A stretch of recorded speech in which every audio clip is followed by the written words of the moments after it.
He turns to Frank. They're really funny. Thanks, mutters Frank. Your mum's really like... Ollie blinks nervously. She's like Goddess Warrior Enhanced Level 7. I'm what? Demands Mum. It's a compliment, snaps Frank, rolling his eyes. Which you'd know if you played Level 8, he corrects Ollie. Right, Ollie hastily agrees. 8. You can't even communicate in English, Mum flips. Real life is not a series of levels. Mum, please, Frank chimes in.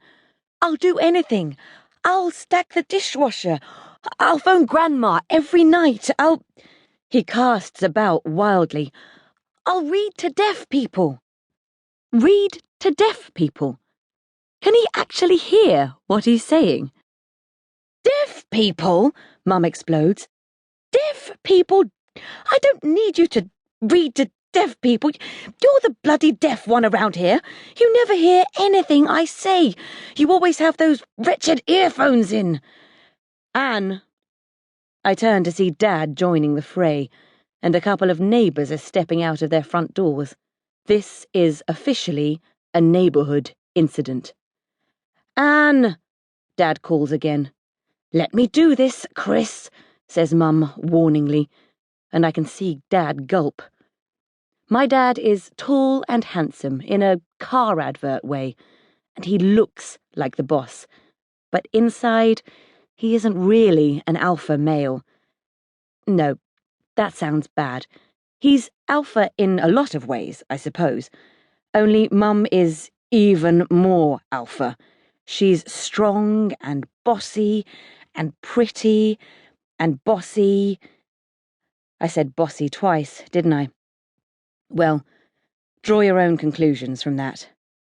I know you're angry, sweetheart, Dad's saying soothingly, but isn't this a little extreme? Extreme? He's extreme. He's addicted, Chris. I'm not addicted, Frank yells.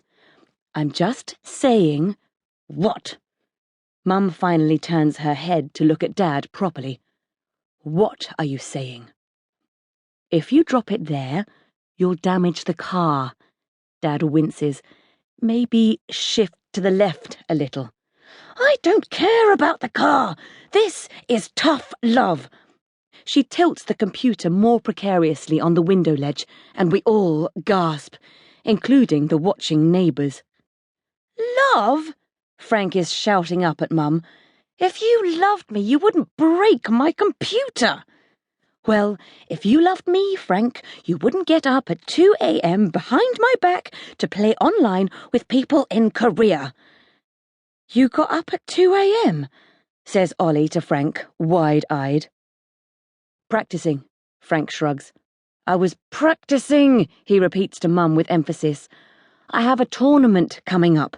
You've always said I should have a goal in life. Well, I have. Playing Land of Conquerors is not a goal. Oh, God. Oh, God. She bangs her head on the computer. Where did I go wrong? Oh, Audrey, says Ollie suddenly, spotting me. Hi. How are you? I shrink back from my bedroom window in fright. My window is tucked away on a corner, and no one was meant to notice me. Least of all Ollie, who I'm pretty sure has a tiny crush on me, even though he's 2 years younger and barely reaches up to my chest. Look, it's the celebrity, quips Ollie's dad, Rob.